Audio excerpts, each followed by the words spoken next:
Bismillah, walhamdulillah, wassalatu wassalamu ala sayyidina Muhammad ibn Abdillah wa ala alihi wa sahbihi wa man tabi'a hudayah amma ba'd. Fa inna asdaqal hadith kitabullah wa khairal hadi hadiyu sayyidina Muhammad sallallahu alaihi wasallam wa syarrul umur muhdatsatuha wa kullu muhdatsatin bid'ah wa kullu bid'atin dhalalah wa kullu dhalalatin finnar. Qala al-musannif rahimahullahu ta'ala wa nafa'ana bihi wa bi'ulumihi fid dharain amin.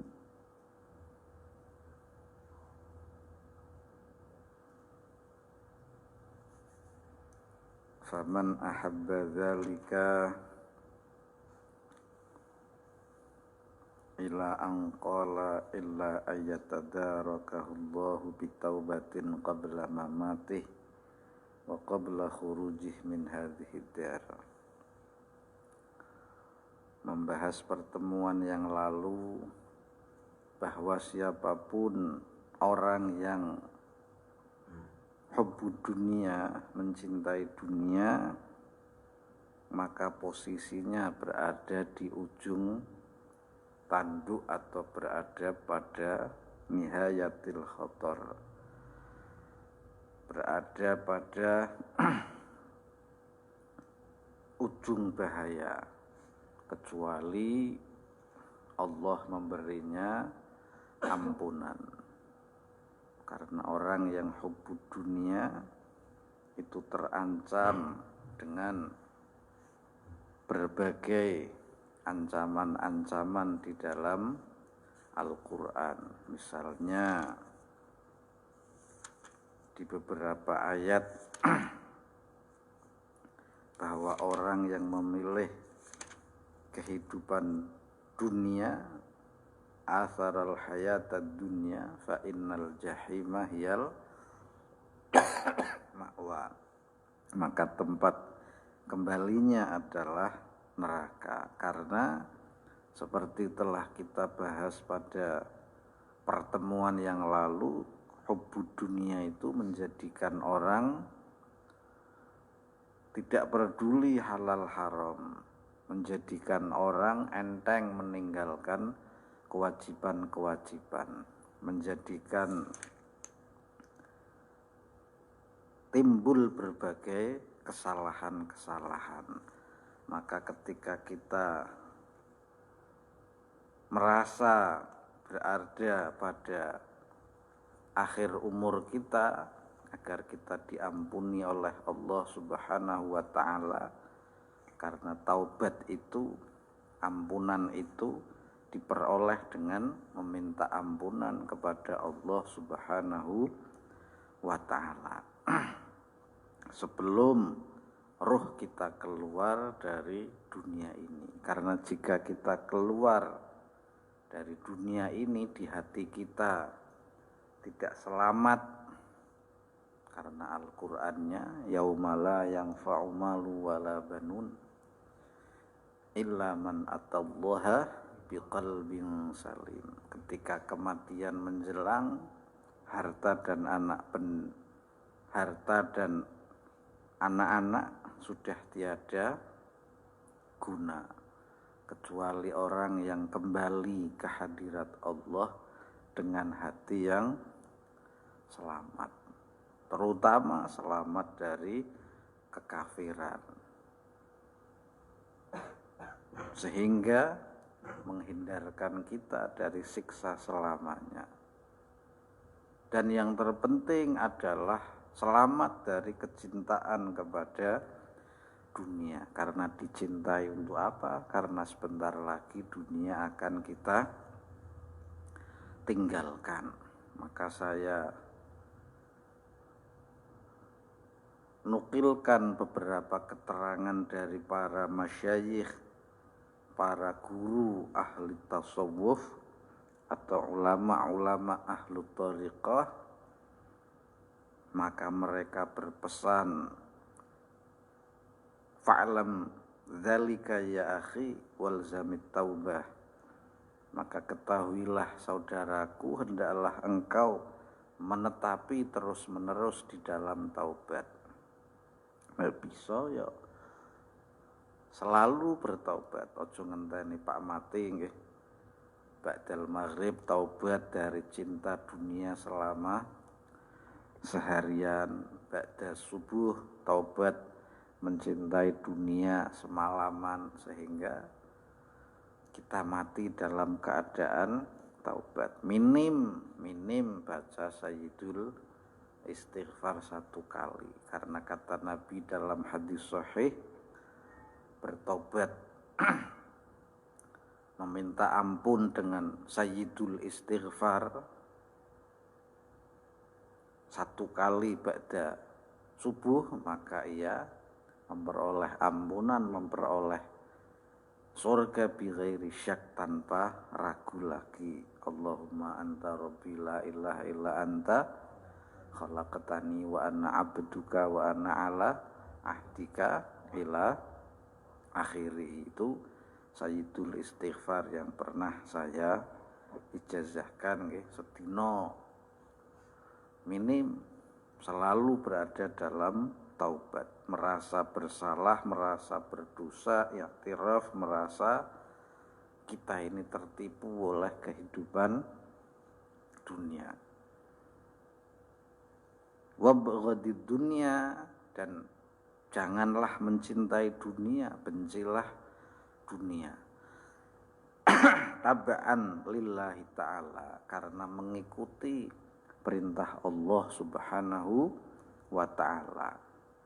Ojo niat mek dadi wali, mek dianggap sufi, tapi kita benci dunia itu karena mengikuti perintah Allah subhanahu wa ta'ala, seperti ayat-ayat yang kita bahas pada awal-awal pertemuan. Mengapa? Karena Allah Ta'ala itu lam yanzur ilaiha mungzu khalaqaha li syiddati bughdhihi laha. Karena Allah itu ketika mencipta dunia, Allah tidak memandangnya karena Allah tidak menyukainya. Allah tahu apa yang ia cipta ini akan menjadikan orang berpaling. Padahal orang beriman itu harusnya, alladzina amanu itu harusnya asyaddu hubban lillah, harusnya lebih mencintai Allah. Tapi hebatnya Allah ini tahu dunia ini dicipta dan akan menjadikan orang-orang berpaling dari mencintainya, dan orang-orang akan berpaling mencintai dunia. Inilah kenapa Allah ketika mencipta dunia seperti itu. Ya sama, ketika orang tua membelikan HP ke anaknya, terkadang karena tidak suka, karena anaknya memaksa. Tapi terkadang cintane orang tua sendiri kepada HP cok ngalahke cinta kepada anaknya, berpaling. Makanya ono anak sing pingin jadi HP, mek dinyuk wong tuwane terus walike ada orang tua yang membanteng anaknya gara-gara anaknya merusak HP-nya. Tapi jarang ada orang tua membanteng HP karena HP itu telah merusak anaknya. Paham perasaan? Niku contoh dua hal. Terkadang karena adanya dua hal, orang bisa paling nggih krana fokus karo HP, ora fokus karo sekolah, ora fokus karo apa. Terkadang wong tuwa nukokke HP iki ra seneng, tapi karang anake ngeyak nggih. Begitu pula Allah ketika mencipta dunia ini, lam yanzur ilaiha mungzu khalaqah. Allah tidak memandang dunia ketika Allah menciptanya. Wa fil hadis, dan juga di dalam hadis yang lain yang tidak dalam nasihat diniyah ini, hubbul mal wasyaraf cinta terhadap harta dan kedudukan, kemuliaan al-mukarram atau yang terhormat paduka Sri Maharaja misalnya mencintai dunia dan kedudukan, yumbitanin nifak, keduanya itu memunculkan munafik fil qalbi, di dalam hati, kama yumbitul ma'ul bakla, seperti air menumbuhkan tumbuh-tumbuhan. Bakol jangan-janganan nggih, sayur mayur ketika musim dingin, musim hujan nggih, tumbuh-tumbuhan liar itu tumbuh. Lah itu hubbul mal itu yumbitun nifak. Orang kalau cinta dunia pasti dia akan bermuka dua, dia akan berwatak munafik. Mukane karo pecinta dunia niku sing ati-ati nggih. Ndungeng pin dhewe cok ketularan demen donya, salaman becok ketularan, aja meneh apa gaul nggih, melu ngoyo. Hubbul mal itu yumbitun nifak, memunculkan kemunafikan. Karena cintanya dengan dunia, banyak orang-orang yang dagang memiliki agama banyak, KTP Islam duwe, ketika dagang dengan orang Islam jangan tanya KTP palsu atau asli nggih. Dagang sama orang Yahudi, dia punya KTP Yahudi. Ini karena demi kesuksesannya di dalam dunia. Jadi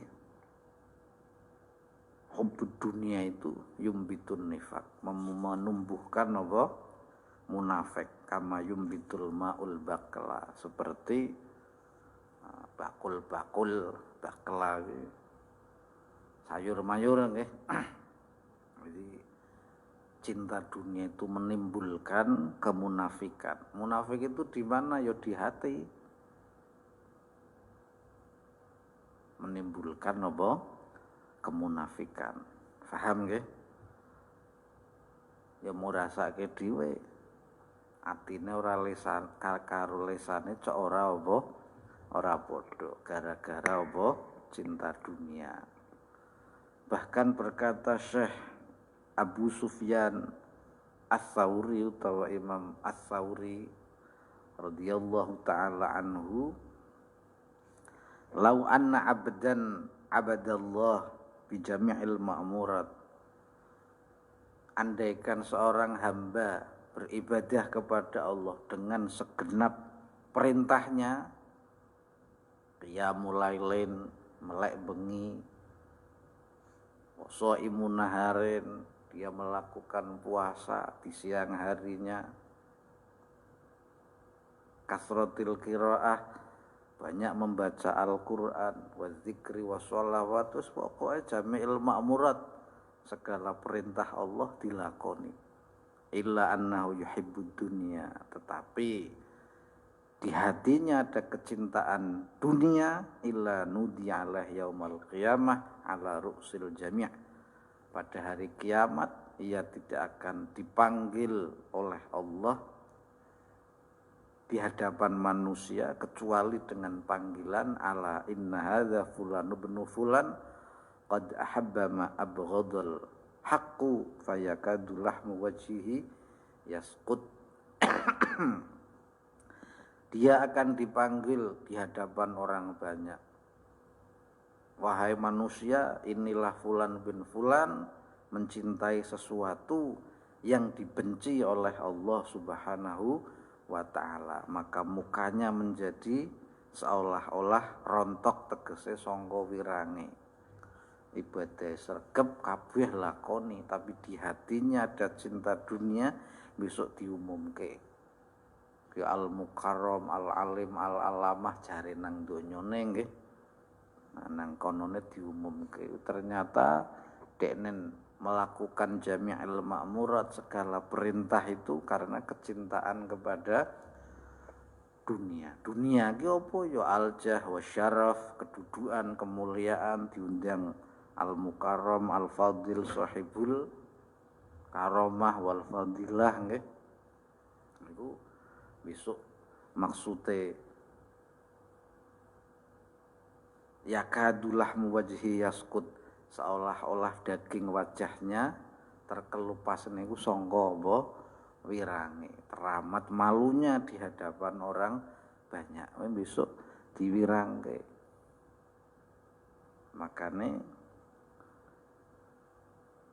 donya niku ndadekake apa wirang. Paham nggih?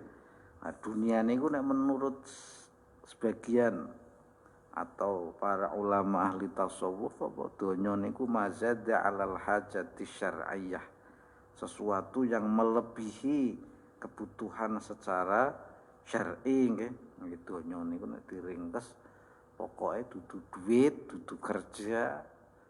Di makna dunia kalian harus apa? Harus tahu.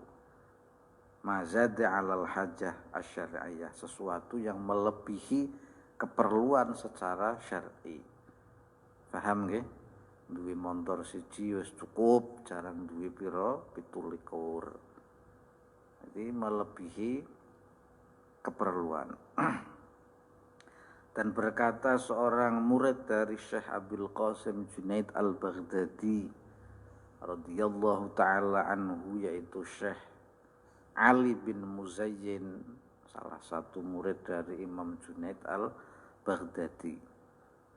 Beliau berkata, "Lau zakkaitum rajulan hatta ja'altumuhu siddiqan." Andaikan engkau mensucikan seseorang sehingga engkau jadikan orang itu, engkau juluki orang siddiq, dijuluki wali nggih, krana sampean weruh ibadahe cilik tekan tuwa nggih. La ya'ba'ul haqqu ta'ala bih, Allah tidak pernah peduli dengan orang tersebut. Wa huwa yusakinud dunya fi qalbi, ketika orang tersebut memberikan di hatinya posisi dunia untuk singgah di hatinya. Jadi nek atimu isih dipersilahkan singgah perkara donya, orang-orang mengkultuskan Anda sebagai siddiqon, wali temenan kae cilik iki, ibu ada misalnya, ternyata di hatimu masih ada dunia yang bertengger nggih, niku Gusti Allah ora nganggep. Tegese Gusti Allah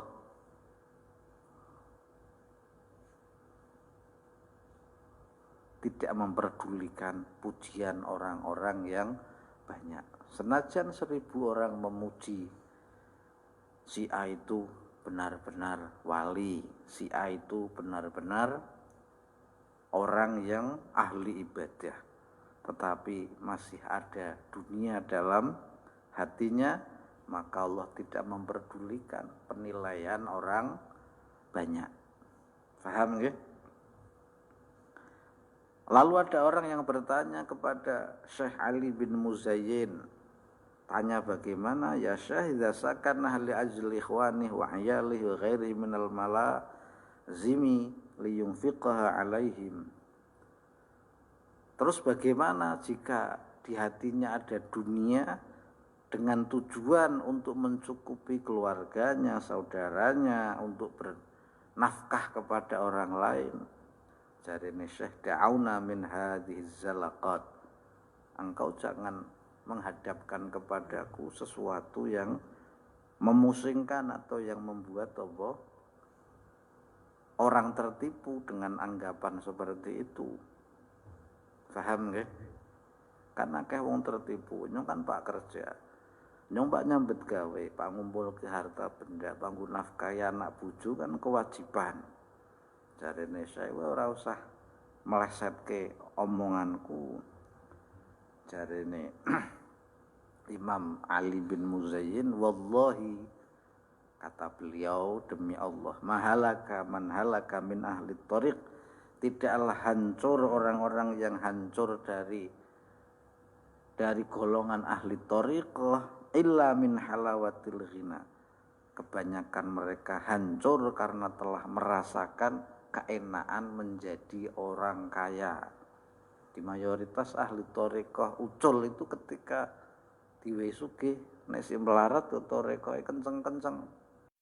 ya khidmah bisa, ngembul guru bisa, suhbah nggih, bersahabat dengan guru bisa, tapi ketika pengalaman pribadi ini nek wis diuji dengan enaknya fulus, enaknya kedudukan, enaknya mobil mewah, biasanya dia akan terlempar dari thariqah.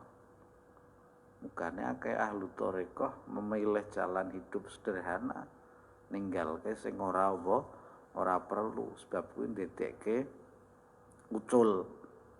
Paham nggih? Ahlu thariqah barang sedikir dadi diparingi karomah, rezekine gampang nggih. Karomah niku kan salah satu cirine wong liya sepi sampean kerjaan rame iku bagian dari apa? Karomah nek sampean ibadah, nek ora ya istijrat nggih. Malah seringe ketika wis resen kenikmatane sugih mereka terlepas dari apa? Thariqahnya.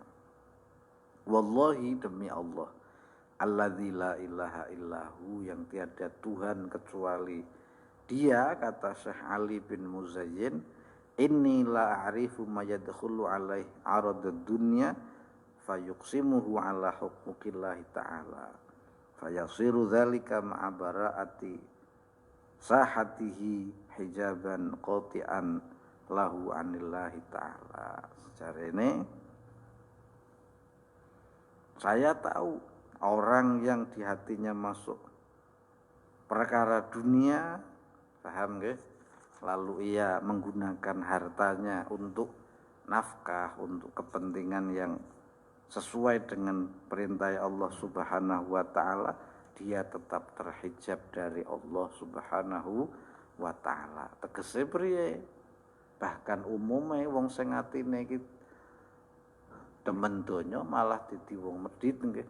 Malah ora bisa dadi wong sing memberikan hartanya sesuai dengan perintah Allah Subhanahu wa taala. Andaikan bisa pun kecintaannya kepada dunia itu menjadi terhalang ia dekat dengan Allah Subhanahu wa taala. Intine ora bisa. Walaupun bondone mau weh-wehke, mau sedekahke, tapi ketika di hatimu si ana donya ya kowe tetep ra iso padhek karo Gusti Allah. Gusti Allah. Paham nggih? Walaupun dengan alasan apa seperti itu. Intinya hubud dunia itu menjadi hijab, penghalang. Paham? Karena cinta itu hanya untuk apa? Untuk Allah saja. Hati itu tercipta untuk Allah. Keri-keri donya diwehi posisi nang ati. Senajan kowe zakat, senajan kowe nafkah, ya